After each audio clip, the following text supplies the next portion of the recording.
What's up, everybody? You're hanging out with Derf and Dylan on and off the field. It is March 24th. It's Tuesday, so we're coming at you. What's going on, Derf? Not too much, Dylan. What's up with you? Yeah, not much. I'm just drinking. Yeah, me too. I'm under quarantine, so I'm just here drinking, podcasting. Yeah. Just the usual quarantine stuff. We're doing our civic duty by staying home. Exactly. I saw the perfect Facebook post. It said like 2009 drinking in 2019 at home. It's like you're a loner, an alcoholic, and you're depressed. And it said drinking at home in 2020 is hero and like stuff like that. It's like you're welcome. You're welcome, America. I'm doing this for you. Right. I did get my beer from Romig's. Romig's, the best bar / tavern in Rochester. Here's your plug. There you go. And we went there, filled up 2 growlers, and came home with a bunch of beer. It was, that's what I've been drinking pretty much all weekend. Still got a little bit left. I got this beer that I'm drinking from right now is from Thin Man Brewery in Buffalo. Have you ever heard of that? Yeah, that's where I got that.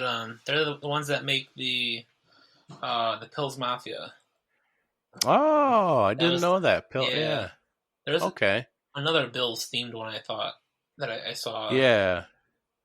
Pils Mafia was the big one. I remember you guys talking about that one. I didn't know it was Thin Man though. Yeah. Yep. This one is called Trial by Wombat. Instead of like Trial by Combat, it's Trial by Wombat. Oh, it's a great IPA. It's a great beer. Oh, yeah? I really enjoy it. And then my other growler is Other Half, which is located near Bloomfield in Rochester. And I got Green City IPA waiting for me once the Thin Man beer is gone. Nice. Yum yum. What you got? Anything over there? Oh, I'm just drinking some Yuengling.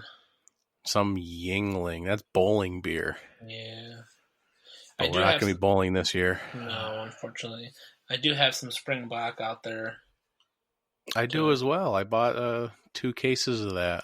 I was surprisingly not disappointed in it. You were not disappointed? I thought you were going to be like, I was totally not happy with the result of this beer. And you flipped it on me. That was a shocking result there. Yeah, and it's it's a good beer. I just don't see why people like freak out about it. Oh yeah. I've had I think 2 or 3 cans, and I'm like, this is it's good beer. It's a good bock. I'm not gonna. If this came out every year, I'm not running to the store to grab it. But if I'm at Wegmans and it's on the shelf, like I'll grab a case or 2. But I'm not. They're coming out with the Ruby Red, the Kolsch early this year. Yeah, I saw that. Early April. That's a good beer. It's very light beer. If you ever had a Kolsch, it's kind of like drinking like a ginger ale almost. I don't know, like a light ginger ale maybe. Yeah. It's not the most beery beer you'll drink, but if you're just into light beer with good flavor, you're going to want a Ruby Red Kolsch from Genesee Brewery, located in Rochester, New York. Genesee, drink their beer. There we go. We got Romig's and Genesee in here. Those are our 2 fake sponsors. There we go. Alrighty. So I guess we should give you some on and off the field details. Stuff you should probably start with, but I don't know. This show is so unofficial and very unprofessional that we don't care. So on and off the field, you can follow on Instagram, Facebook, and or Twitter. We're on all 3 of them. We're getting a little bit better at Twitter, I feel like. Starting to tag like the NFL and XFL in it, and some hashtags, stuff like that. We're working on Twitter, getting there. We go live on Facebook sometimes. Instagram's just got all the best pictures, news, and memes, all of that. And then you can head over to onandoffthefield.com. You can read the blog. I just posted a new one today. The winners and losers of free agency so far in the NFC.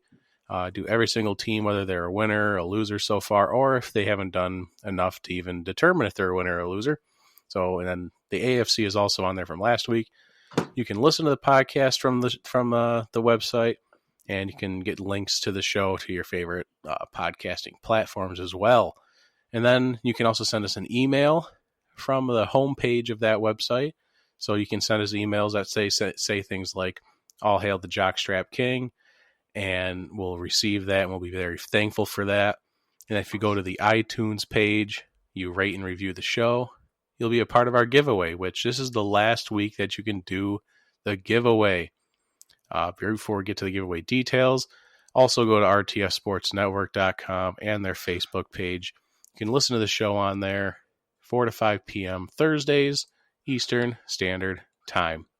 So, Fred, what's the giveaway deets? What are we giving away?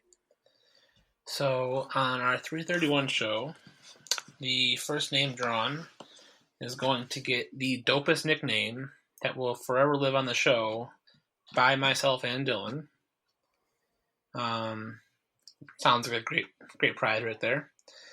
Second name drawn, Dylan and myself will autograph whatever you want.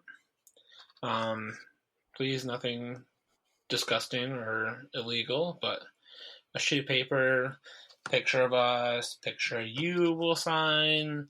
Yeah. So then pretty open-minded. So third name drawn, our grand prize name that's going to be drawn is going to be $50 to your favorite charity or foundation. You can come on the show and talk about it, or we can talk about it for you. Tell us why you picked this charity and what it means to you. But not only just that, but you can also get a nickname from us, and we will autograph something for you as well. The grand prize winner. You get everything. So you definitely want to be tuning in and praying that your name is drawn third. I think I've promised it, and that it's going to be a live drawing. So I'm trying to figure it out to where we can record the show and also do a live stream of it on Facebook and Instagram. And I created a YouTube channel, going to try and get some stuff going. I got the brain clicking for ideas. We're working on it. Yeah. But if you tune in next week, and we might be live on Facebook and other things as well, just keep an eye out for that. So, as we are deep into the show already, let's jump into some XFL news. Yeah. Because there is XFL news.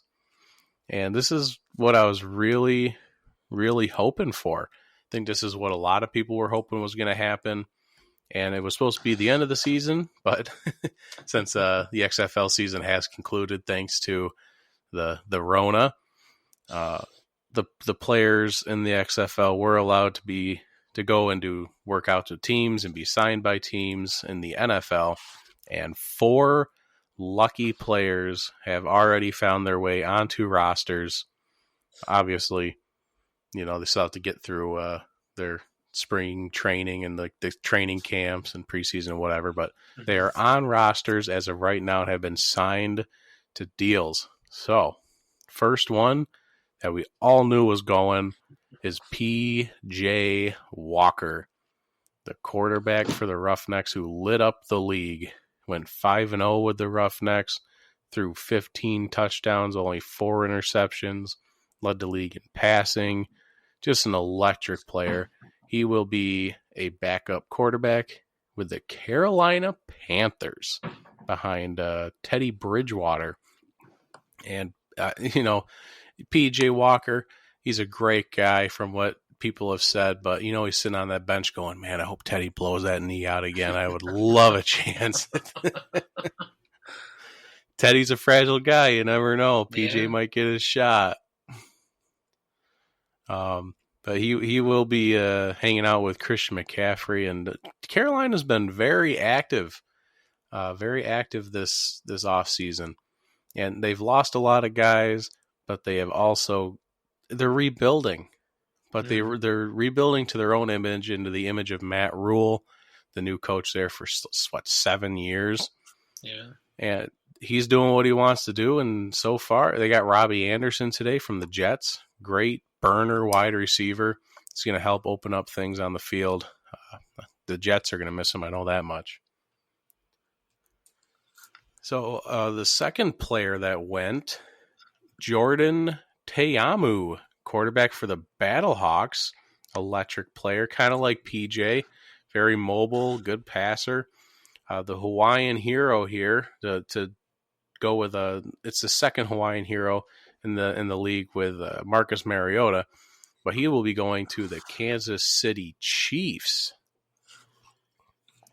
And as far as I can tell, I think the Chiefs are set at QB1, if I'm not mistaken. Yeah, I would correct me if I'm wrong. They're pretty set. Yeah, I think Patrick Mahomes has got that on lockdown, but Jordan will be there as a backup, get to learn the ropes of the NFL, and just a great opportunity, basically, just to be there and to be under Patrick Mahomes and to learn from him, and to be with Andy Reid, one of the better QB coaches in the league and offensive minds. So it's just a great landing spot for him. And then we jump over to the defensive side of the ball. Cornerback Dietrich Nicholas is going to the New Orleans Saints. If I'm not mistaken, Dietrich was with the Roughnecks as well and led the league in interceptions with 3 interceptions. And I think, was he on my list last week for people that could be going to the NFL? Oh, I want to say I didn't pull it up. Oh, here, you can do the fourth person. I'm going to pull up last week's stuff. So the fourth person was safety Drayvon Askew Henry. He signed with the New York Giants. He was one of those players off the New York Guardians who helped them have a really good defense. So I think it's just a really good opportunity that all 4 of these players are getting opportunities, and hopefully we hear more from them about these XFL players getting NFL deals signed.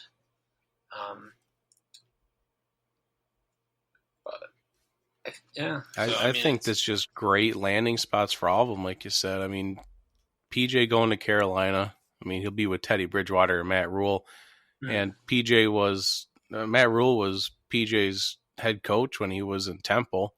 So, I mean, they obviously know what they're getting there. They've already worked together, so that's a great combination.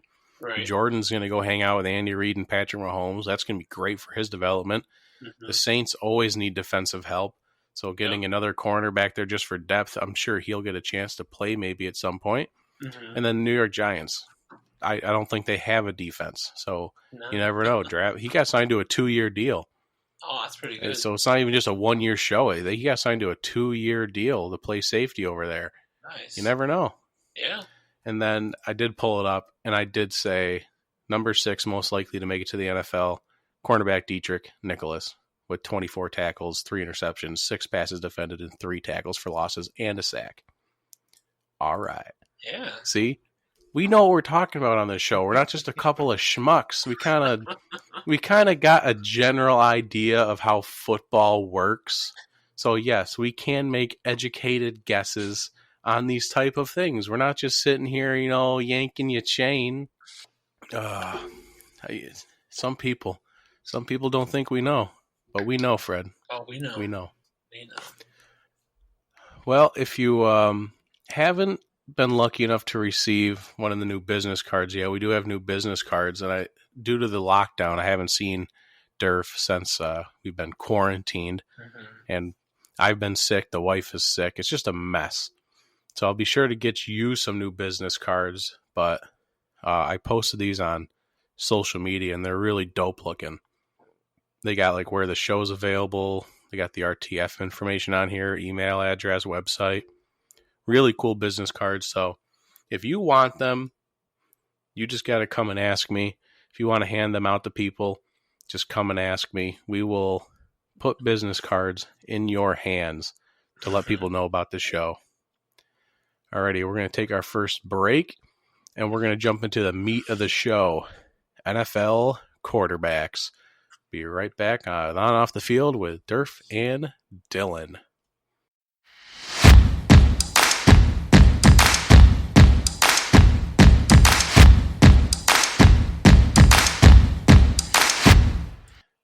Welcome back to On and Off the Field with Derf and Dylan. We're going to get ready to jump into the bulk of this episode, which is quarterbacks. So first off, we're going to go with the quarterbacks that have changed teams, the free agent quarterback pickups, the trades. Where are people now? We're going to start with the biggest one of them all. Obviously, the one that everyone is huge on. The 20-year reign in New England is over, and Tom Brady is now in the NFC with the Tampa Bay Buccaneers. Fred, the AFC East is wide open. Oh, yeah. The Bills are just chomping at the bit right now. Oh, yeah. I'm excited for it. I mean, it's finally over. We don't have to play Brady twice a year, and we can just focus on every game and not be like, oh, we're playing the Patriots that week. We're gonna try, but instead of marking it as a loss, you're just gonna be like, all right, it's just another game now. Yeah. It's just crazy to. I mean, it happens all the time. I mean, everyone wanted to compare this move to Michael Jordan going to the Magic, Orlando Magic. Mm-hmm. And it's just crazy to see that a guy who was in a one uniform for 20 years is now going to be, if they do the throwbacks, is going to be wearing a creamsicle uniform, which I want more than anything in the world to see Tom Brady in a creamsicle uniform. But Chris Godwin wears number 12 right now, and it's up in the air right now. What number is Tom Brady going to wear? I mean, he's obviously not concerned about it. He hasn't brought it up once. But Chris Godwin said, hey, if he doesn't want it, I'll keep it. I like number 12. I can't see Tom Brady wearing another number, personally. I mean, I feel like he should just say, I think Chris Godwin has a foundation. I'm just thinking of this right now. And, Tom Brady makes a sizable donation to Chris Godwin's foundation. Mm-hmm. And, we got a deal. He gets number 12 back. But not only that, just the number. Chris Godwin had a breakout season last year. It obviously is a stellar talent. Mike Evans has been a top 5 wide receiver in the league since he's been here. And you got 2 very capable tight ends in Cameron Brate and O.J. Howard. And then you got 2 pretty, you got average running backs in the backfield. You got Peyton Barber and another one. So if you don't know them, they're probably not that great. But the Buccaneers, you don't have Peyton Barber there anymore. What happened to Peyton Barber? I'm 99% sure he signed with the Redskins. Oh. We're fact-checking Derf. Redskins reportedly signed former Buccaneers running back Peyton Barber to a 2-year deal. This broke 2 hours ago. And then 1 hour ago, the Washington Times reported it. So they no longer have Peyton Barber. That's very interesting. Yeah. Wow. Who is the running back in Tampa Bay? We're fact-checking. When we know. Ooh, Ronald Jones. My apologies. I should have known that. Ronald Jones the second. And then they have their fullback, Dare Agunbole. That's definitely not how you say that. But this will obviously be a focus point in the draft for Tampa Bay. Mm-hmm. If there's still a free agent running back out there, I'm sure they're looking. They're definitely running back and offensive line are going to be 2 concerns for Tampa Bay going into the draft. And I'm sure Tom Brady will be there every step of the way to make sure they draft the right people and they get the right people in free agency. One person that Tom Brady mentioned was Antonio Brown, and Bruce Arians shot that down almost immediately from what I saw. Yeah, that makes me so happy that he's like, nope. Yeah, he made a business decision there as a head coach. And Tom Brady's a player. He's still the employee to the employer. And the head coach said, no. Because Bruce Arians was a coach with Antonio Brown with one of his teams somewhere. He saw him in action, and Yeah, the he straight up just Steelers. called him a diva. Oh yeah. Not it's an ugly scenario wherever Antonio Brown is, and he can apologize as many times as he wants on social media. I would not trust him anywhere near my team. So thank you, Bruce Arians, for stepping up and shutting that down immediately. So the Buccaneers, I have high expectations. I'm going to get my heart broke, but I have expectations where if they get a playoff appearance, I'll be satisfied. I think they have all the talent in the world over there. In games that were decided by, I think, what was the stat for Jameis Winston? If games were decided by a score or less, like basically a one-score game, Jameis Winston threw 18 interceptions. 18 interceptions in a game where they could have taken a lead with a good throw instead of a bad one, or won the game on a good throw instead of a bad one. That's what Jameis Winston did to that team. You just get you don't even need Tom Brady. You just put a competent quarterback back there that's not going to turn the ball over 30 times, and you win a lot of those games.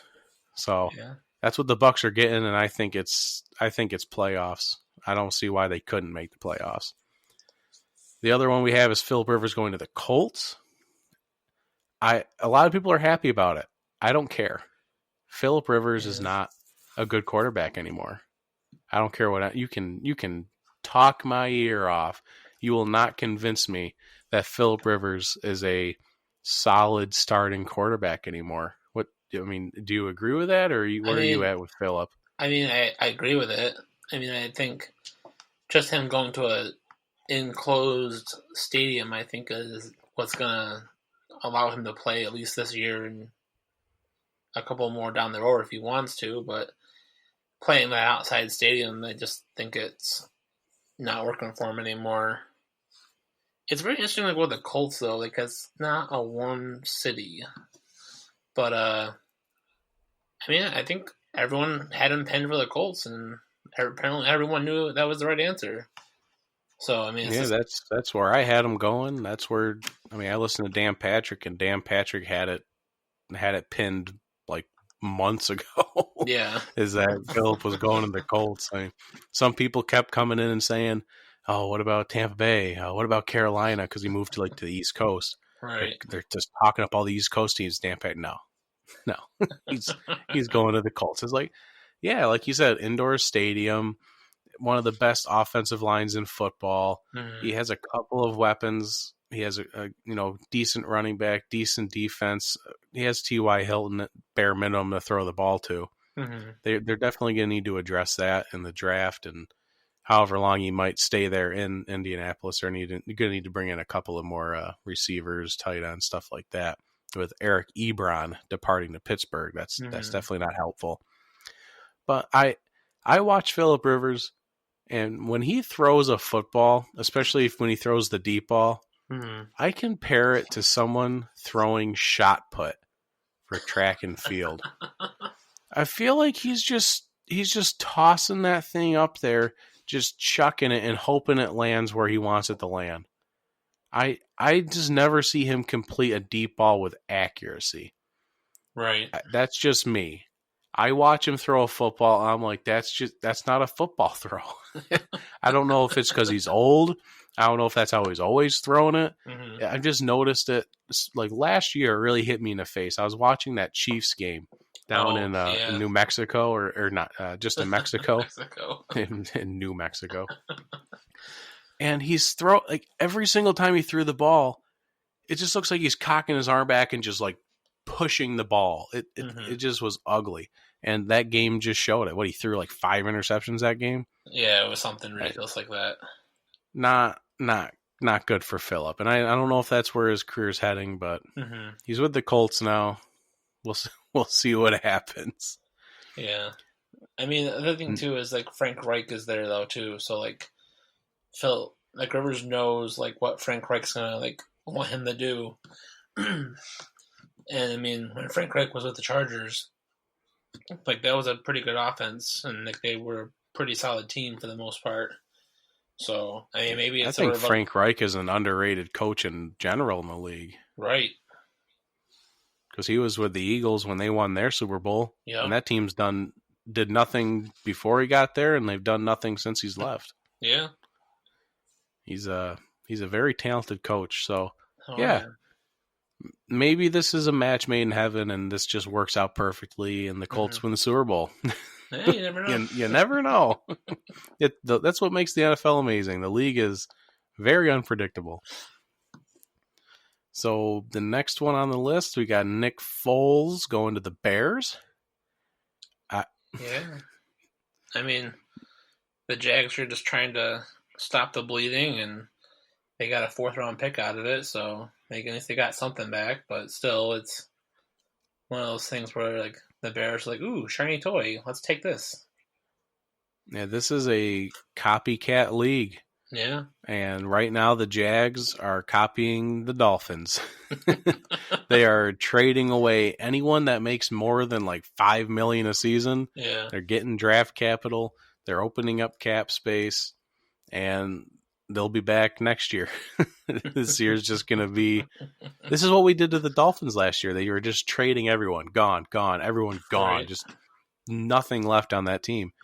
This is what we're doing to the Jags. They're trading everyone away, and we're making fun of them for it. But, next year, maybe 2 years later, they come back and we're like, wow, the Jags are contenders. Jags looking good. That's what we're saying about the Dolphins. Hey, the Dolphins look good. They got a lot of pieces over there, Yeah. a lot of draft picks. So you never know what's going to happen. But for the Bears, I don't know. Just because Matt Nagy is there is not a reason for me to believe in Nick Foles. That's what everyone keeps saying. Well, Nick Foles worked with Matt Nagy, so he knows what makes him tick. They work well together. Yeah, but Matt Nagy was supposed to be like a younger Bruce Arians, like being able to fix quarterbacks, and he clearly didn't fix Trubisky. So how much fixing is he really doing? Nick Foles is just going to break his collarbone in week 2, and Trubisky will be back in there, and it's just going to be you're going to hand it off to 5'2" Tariq Cohen, and it's just going to be the same garbage over and over again in Chicago. Yeah. Sorry, Bears fans. I got bad news for you. Kyle Allen, formerly of the Carolina Panthers. Apparently, they got too many roster spots, too many quarterbacks over there in Carolina. So Kyle Allen got shifted out to the Redskins for a 5th-round pick. And, he'll be a backup. He'll be a nice backup option to if Dwayne Haskins doesn't pan out, or if the Redskins end up drafting a quarterback. We'll see what happens there, but this is not a move where they're trying to get their starter. That's all. Yeah. Just for depth. And last but not least, the second Hawaiian kid there, Marcus Mariota, is with the Raiders. So Mike Mayock finally got his guy. If you ever watched that NFL draft with Marcus Mariota and Jameis Winston went together, Mike Mayock loved Marcus Mariota. He just talked about him like he was the second coming. And now that he's the GM over there in Las Vegas, and now he has his quarterback in Marcus. Yeah. On the depth chart, he's listed as number 2. I highly doubt by the start of the season that Marcus Mariota will not be the starter of the Las Vegas Raiders. Mm-hmm. Derek Carr has worn everybody down pretty thin over there in Las Vegas, if I am not mistaken. I believe I've heard John Gruden say a couple times that a couple of passive-aggressive terms that Derek Carr is not his quarterback of the future. Mm-hmm. A couple of the free agent quarterbacks are still lingering out there. Cam Newton, he got some tests done. They say he's healthy and ready to roll, but it's just not a lot of teams out there looking. Jameis Winston's a free agent still. GMs are saying he has almost no market value with his turnover rate. Mm-hmm. Joe Flacco was released from Denver. He failed a physical, so nobody even knows how healthy he is. If anyone picks him up, it will definitely be as a veteran backup that can provide some guidance. And Andy Dalton remains untraded. He's not a free agent, but I'm sure Cincinnati is not looking to go into the 2020 season with Joe Burrow and Andy Dalton on the roster. Yeah. All right, we got to head into our second break, and then we'll be right back to talk more quarterback stuff.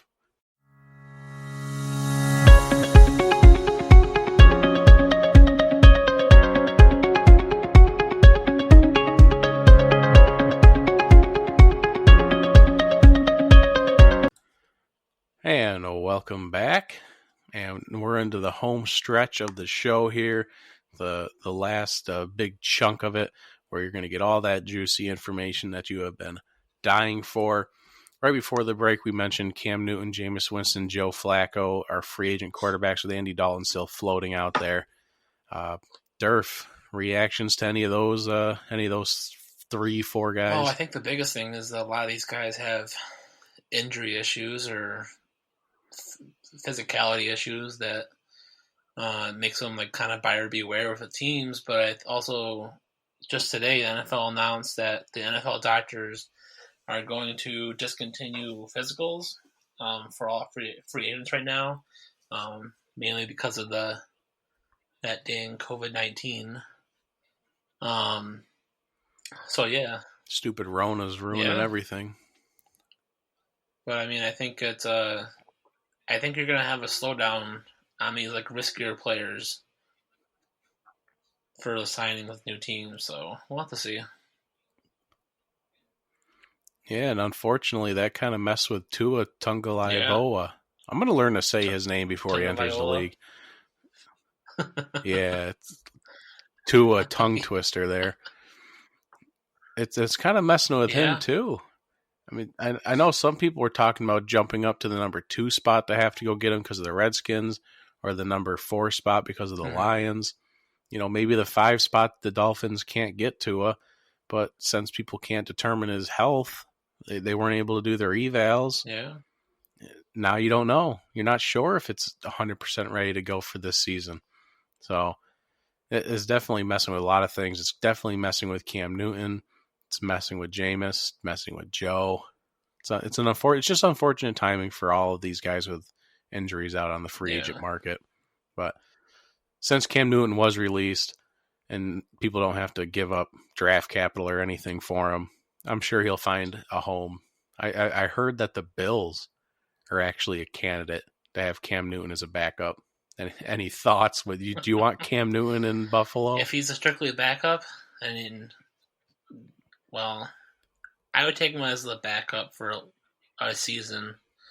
I'd be afraid that he'd be teaching Josh Allen the wrong stuff. And then you have Josh Allen. Yeah, Cam Newton got himself hurt. You don't want him to teach him things that'll get Josh Allen hurt. Yeah, I mean, like Josh Allen's like getting into a rhythm now. Like I would feel pretty bad if like a veteran quarterback comes in trying to be that mentor and it just flops. So no, I wouldn't be enthused about Cam Newton coming to the Bills, but I wouldn't be against it. Yeah, if there's anything I've learned about Brandon Beane is he will make the right move for his team. He has been a great GM. So if Cam Newton comes to town, it'll be on a team-friendly deal, and Brandon Beane will make sure they take good care of Josh Allen, even though if Cam Newton's sitting on the bench next to him. But we are ready to move into our quarterback power rankings. Sort of. These are power rankings for all 32 teams in the NFL based off of their quarterback scenario.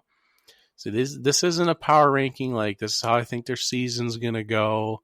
This isn't a power ranking for, I think this person is like solid. I think their number 3 depth chart quarterback guy is really solid, so that bumped them above the next guy. This is strict. I have all the teams, quarterbacks 1, 2, 3, 4, 5 on their rosters. Yes, some teams have 5 quarterbacks for some godforsaken reason. But all 32 teams ranked based off of their quarterback scenario. If you disagree with this list, you can hit us up at ootfpodcast@gmail.com, and you can yell at us and be like, this is trash. But hey, this is opinion based. So I'll give you the ranking. I'll give you the 3, 4, 5, 2 guys they got on their roster for quarterbacks, and then Derf will give you some details. So power rankings based off of quarterbacks. Number 1, you know them, you love them. They're your Super Bowl champions, the Kansas City Chiefs, who have obviously Patrick Kermit Mahomes at the helm. And behind him, he has Chad Henne and the newly acquired Jordan Ta'amu from the St. Louis Battlehawks. I mean, you can't get much better than Patrick Mahomes. That's the reason I put them at number 1.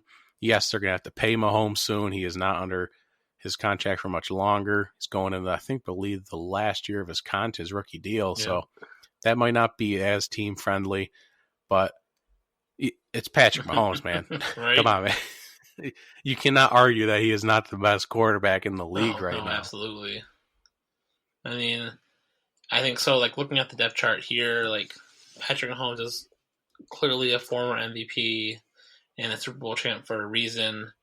If you're looking at the depth chart, like, Sue, who like would put where, I would put Ta'amu over Henne.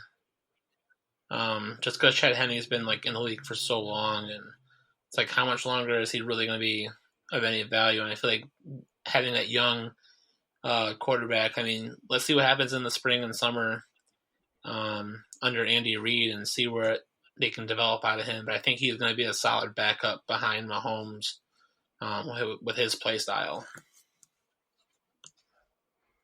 Yeah, I think they probably list him at number 3 right now strictly because he is brand new, but I would definitely by the start of the season, if I was asking a backup quarterback to go in there, as long as Jordan picks up the offense well in the training camp, yeah, definitely bump him to number 2. I would 100% agree with that. The second team we got ranked, Lamar Joystick Jackson. Is that a good nickname? That's a pretty good nickname. Is that Joystick? It's not bad. He might already have a nickname. Oh yeah, Lamar Big Truss Jackson. There you go. That's the real one. Obviously undisputed league MVP, and then Robert Griffin III and Trace McSorley behind Lamar Jackson. Yeah, second best quarterback in the league probably. Some people might argue that, but he's just so young and electric and athletic. When I watched him play the Seahawks, he ripped my heart out because I thought the Seahawks were going to win that game. I thought they had him for a 15-yard sack, and he juked between like 3 people and goes for like 20 yards. It's a complete insanity. He's just so talented. Whether it can last for a long time or not, it remains to be seen. But thoughts? I mean, I think like you said, like right now he is like very consistent in what you get for like a young quarterback. Like, he's just done really well. I think the one thing to watch, I think what this next season is going to really bring is, with watching Lamar Jackson, is to see, can more defenses figure him out based on how the Titans shut him down in the playoffs. So with defenses figuring him out, can he grow more as a quarterback, get some fine-tuned skills honed in that he needs to be that better quarterback. I think RG3 as the backup right now. He's not what he used to be, but he has the experience within the league. Then with Trace McSorley as kind of that third string quarterback, practice squad quarterback, I'm kind of a Trace McSorley fan just from being a Penn State person. He played really well there. I think he's got a real good head on his shoulders. I think my thought is once RG3 kind of starts to fade away a little bit, or if he plays really well and some other team assigns him, I think McSorley could really move into that dominant backup. Yeah, I saw very briefly one day, I think maybe it was just a slow news day, that Robert Griffin III was on the trade block this offseason for the Ravens. He did play a couple snaps here and there this past season, so he was able to show that he can go on the field. He's not hurt anymore. He suffered a lot of injuries in the past, but I guess that is behind him now. But yeah, I loved watching Trace McSorley at Penn State. He was a fun guy to watch. Kind of like the white guy RG3 almost. He's very athletic and a pretty good passer. So Ravens sitting there at number 2. Number 3, is it biased? Maybe. Do I care? No. It is Russell Wilson with the Seattle Seahawks with Geno Smith sitting behind him. Russell Wilson's electric. Yeah. If it was not for Lamar Jackson being Lamar Jackson, Russell Wilson would have been the undisputed MVP of this season. But Lamar Jackson had to rain all over my parade. That's fine, though. The Seahawks would not be the Seahawks without Russell Wilson. They have him under contract for a bunch of money, unfortunately, but also for a very long time. Geno Smith is a competent backup, but Russell Wilson never gets hurt. Knock on wood. It's like a dream scenario. Russell Wilson is a great quarterback. You have him locked up, and he never misses a game. Yeah. Thoughts? I mean, no, I think you're completely right. I think the Seahawks at 3 with Russell Wilson. Russell Wilson is such a star power that like Geno Smith, like that combination of that charter quarterbacks, like makes it not as great if you're looking at both. But I mean, it's a pretty good ranking for 3. I was thinking about it earlier. I think Geno Smith is the last quarterback from the 2013 draft class still in the NFL. Really? I think so. I know him and E.J. Manuel were the 2 big ones. And E.J. is not in the league anymore. I mean, could be a couple of third stringers that were from that class, being at 7 years ago now. But I mean, I think Geno Smith, like he faded away real quick, and I mean, he's got a nice spot with the Seahawks. Yeah. See where it goes. Yeah, he's been a competent backup, and being a Seahawks fan is the only reason I know this, but he is the coin flip king. If he goes out there, if it was like an overtime game or I think for all the playoff games, if Geno went out there, the Seahawks won the coin toss. He was masterful at the coin toss. It was something to behold. Number 4 on the quarterback power rankings, the 49ers with Jimmy Jawline G, leading the way, was just in the Super Bowl, obviously, with Nick Mullins and C.J. Beathard behind him. You know, the 49ers probably should have been ahead of the Seahawks just for depth, because Nick Mullins has played, he's good. C.J. played, he's pretty good. In a reality where I'm not the host, the 49ers are number 3 and the Seahawks are number 4. You know, lick my boot. But here we are. Jimmy G, obviously a very good quarterback, has some room for growth still, but, you know, they were just in the Super Bowl. Obviously a very good team. Absolutely. I mean, Jimmy G is in the right system with Kyle Shanahan, and that's what's going to help him grow. I really like the depth chart here with Nick Mullins and C.J. Beathard, just because they played surprisingly well when they were needed, like when the 49ers were really bad a couple years ago, or when Nick Mullins came in for when Jimmy G went out and played surprisingly well. So I really like this. It's kind of like you don't really lose a ton when your star player goes down. Yeah, that's important, and that's probably why they should have been ahead of the Seahawks. But maybe the reason I had the 49ers at 4 was because Jimmy G does have an injury history. Maybe that matters. Maybe that played into it. Yeah. Maybe not. Maybe it was just all bias. I don't know. Number 5, we have the Texans with Deshaun No More Hopkins Watson leading the way, with A.J. McCarron and Alex Magoo behind him. I love that guy's name. Alex Magoo. Yeah. I don't know where he's from, but I love his name. It's just youth. A lot of these rankings on here are going to be because of youth and a little bit of depth. AJ McCarron has played before. It's just a good quarterback room. I don't know about Alex Right. McGee, but other than that, I mean, Watson's a stud, yeah. obviously. It's only a matter of time before Bill O'Brien trades him as well. But, before we get to that point, let's just enjoy him while he's here. All those crazy plays he does. Yeah, we don't. He just shakes off two defenders trying to sack him in the playoff game, and then tosses it 30 yards downfield. Yeah, no big deal. Oh, sorry about that. Too soon. We'll move on. The Arizona Cardinals at number 6, and you can hate on this list. It's fine, but the Cardinals are all the way up here because of Kyler Murray, Rookie of the Year. He's on a rookie contract. He now has DeAndre Hopkins, Larry Fitzgerald, and oh my God, his teammate. Wow, Christian Kirk. Boom. Solid wide receiving group. He has all the future in the world with Kenyon Drake behind him as well. Then they also have Drew Anderson and this guy named Chris Streveler. I don't know who that is. No. Couldn't tell you. But Kyler's a great talent, and the Cardinals have a pretty bright future. Yeah, absolutely. I think being at 6 here, I think it's a really good. It's one of those positive trend rankings or ranking spots for them. So I think it's good.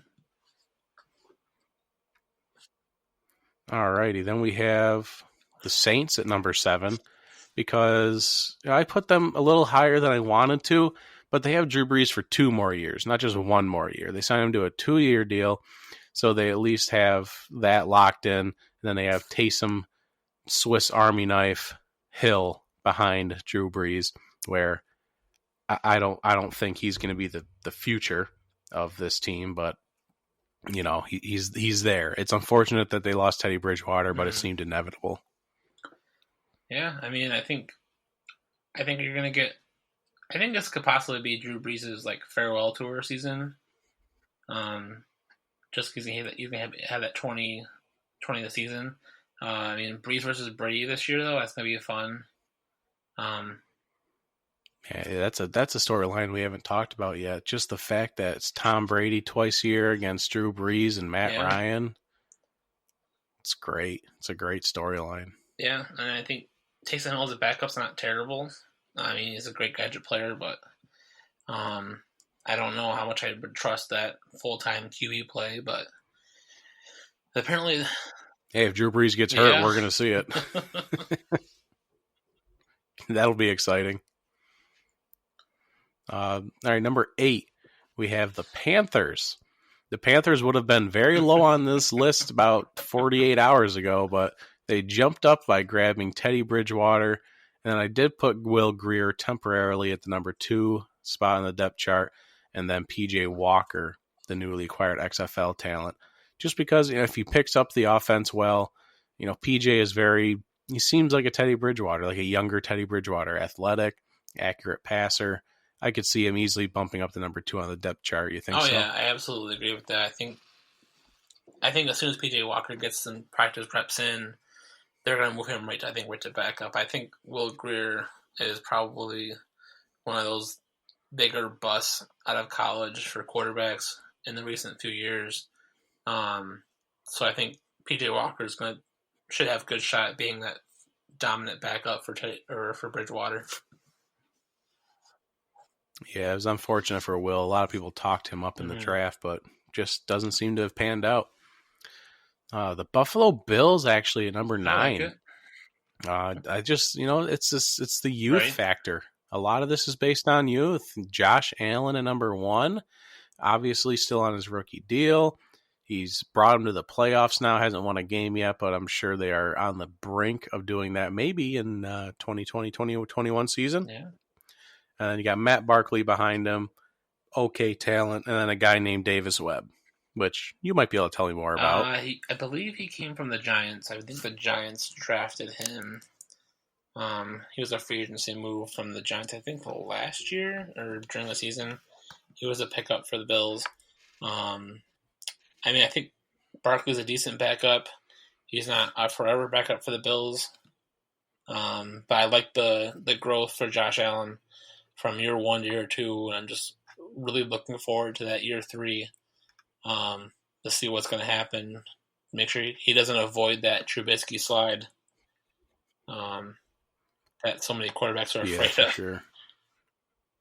Yeah. He got past the sophomore slump, and now we'll see what the junior drag does to him. Number 10, we have the Titans. It might be a little shocking. The Titans, I don't know. Is Ryan Tannehill really that great a quarterback to put him all the way at number 10?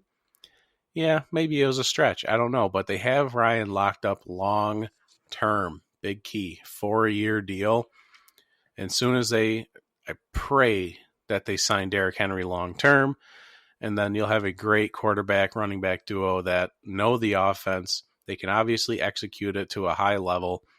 And I think it's a great signing, and I think the Titans are locked in with a great quarterback, or at least a good quarterback, for a long time. And then just in case as a backup, they have a guy named Logan Woodside. Yeah. I mean, that's pretty self-explanatory. Yeah. So number 11, we have the Packers with Aaron Rodgers, and then Tim Boyle sitting behind him. I don't think there's much to dispute there, at least with the depth chart. I don't think Tim Boyle's taking over for Aaron Rodgers anytime soon, but I put Aaron Rodgers there because I still believe he's under contract for a while, and he played pretty well last year with a new offense, brand spanking new, with the new head coach in there, going into a second year with it. I don't know. I think they have a great chance at making the playoffs again. They obviously went to the NFC Championship game this last year and then did very poorly against the 49ers, but Aaron Rodgers, obviously one of the better quarterbacks in the league. Number 12, the Rams. And I could have dropped them much further, but I was at least nice to them. Jared Goff and then John Wolford. I could have had these guys much lower, but I played nice because Jared Goff has played well in the past. He had a very off year, and a lot of people said a lot of bad things about Jared Goff, including myself.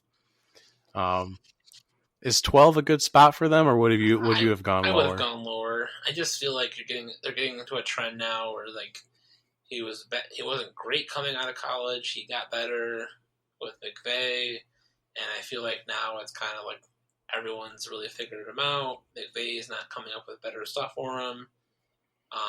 The team around him is just really falling apart. So I would have dropped him lower, but for this list, not terrible at 12. At least he's still a younger guy. I mean, I don't know. I should have probably put him lower, but there they are, the Rams and Jared Goff at number 12. Yeah. At number 13, I'm going to jump through a couple of these. Sam Darnold with Mike White behind him. Sam Darnold's a good young talent, kind of there with Josh Allen. The team itself is kind of a mess. Sam Darnold is obviously seeing ghosts at some points during the season, but he's still a young talent under contract. And if they put the right team around Sam, which since it's the Jets, they might never do, but with at least quarterback wise, they're locked into Sam for at least another 3 years, I would guess, including this season. The Vikings extended Kirk Cousins, so they're set at quarterback with Sean Mannion and Jake Browning behind Kirk Cousins. Kirk Cousins might be disliked around the league, but the Vikings themselves are set at quarterback. They like Kirk, so they got Kirk. At number 15, we have the Cowboys with their see, the Cowboys could have been much higher, maybe even at number 12 instead of the Rams, but I put them here because of the uncertainty with Dak Prescott being franchise tagged this season, and then they have Cooper Rush and Clayton Thorson behind them. You think 15's a good spot? What do you think is going to happen with Dak? I think 15's a decent spot for him. I mean, just the fact that he's being so greedy right now, I mean, I would put him lower out of spite just because, like, you know what? I don't think... That's why I put him at 15. Yeah, you nailed it. Yeah. Yeah, it's unfortunate what's happening with Dak. He's not going to get the money he wants unless they have a Super Bowl season this year, which I do not think is going to happen after they've lost 2 offensive linemen now with the retirement of Travis Frederick. I just completely blanked on his name. They lost Cam Fleming to another team. So 2 offensive linemen off of that stud offensive line are now gone this season. The Eagles are at number 16, right behind their rival Cowboys, with Carson Wentz, Nate Sudfeld, and Kyle Luletta. They're so low because I just don't know if Carson's going to be healthy, and then Nate Sudfeld has his own injury history. It's just a quarterback room full of injuries, and I hate it. I could not put them higher if I wanted to. Carson Wentz is obviously the undisputed starter, but man, you just can't trust him to stay healthy through an entire season. It's almost impossible to this point. The Browns. The Browns. Baker Mayfield, Case Keenum, and Garrett Gilbert. Number 17, Baker Mayfield will be the starter, but just in case things get ugly, they did bring in Case Keenum, who has been a starter for multiple teams. So it's Baker. Unless Baker proves me wrong, they could have been higher, but from what I saw last season, there's much room for improvement. Since we need to blast through a couple of these, you want to read off the next few? Right. Go for it. If you just want to do starters or whatever you want to do. So 18, we have the Falcons. Matt Ryan's there with the Falcons. But why do they have 5 quarterbacks on the depth chart? Who knows? Such a big question. They got 19. Got the Bucks with Tom Brady there now, with Ryan Gifford behind him. Be interesting to see what happens there this year. 20, we have the Raiders with Derek Carr and Marcus Mariota behind him. 21, we're looking at the Giants with Danny Dimes there, seeing what he can do next year. Danny Dimes. 22, we have Phillip Rivers, who's new to the team, so we'll see what the old man Rivers can do this year. 23, let's go with we got Drew Lock starting this year. Finally got the start halfway through the year, or towards the end of the year, with them holding on to him for a while. 24, looking at the Chargers. Tyrod Taylor is the penciled-in starter right now. We'll see how much that changes. Wouldn't be surprised if Cam Newton ended up at the Chargers just to get a better name there, or a better quarterback. 25, the Lions with Matt Stafford, one of the long tenure quarterbacks there, who's just been on a really bad team. 26, the Bears with Nick Foles and Mitchell Trubisky. 27, it's Hot Mess Express with the Steelers, with Big Ben in the front there. A.k.a. Brett Kiesel, because, is it really Big Ben playing quarterback anymore? I don't know. Nobody knows. 28 with Patriots. They're very uncertain right now, but I think the rest of the teams behind them are just as bad, with the current starter being Jared Stidham for the Patriots. The Jockstrap King with the Jags at 29. I could see them going all hail. I could see them climbing the rankings here once we get more Gardner Minshew. 30 with the Redskins and Jordan Haskins. I'm not a fan of Haskins, but we'll see what he does in year 2. Ryan Fitzpatrick with the Dolphins at 31. See how the Fitzmagic goes this year, or where the rookie is behind him. And last but not least, we have the Bengals with Andy Dalton just kind of chilling there for now, and we'll see how far Joe Burrow climbs up the depth chart there. Yeah, I'm sure with the draft things will be changing a little bit there with the Dolphins and the Bengals, but we're running out of time, so thanks for listening, and check us out on onoffthefield.com and on the RTF Sports Network. And just as always, all hail the Jockstrap King.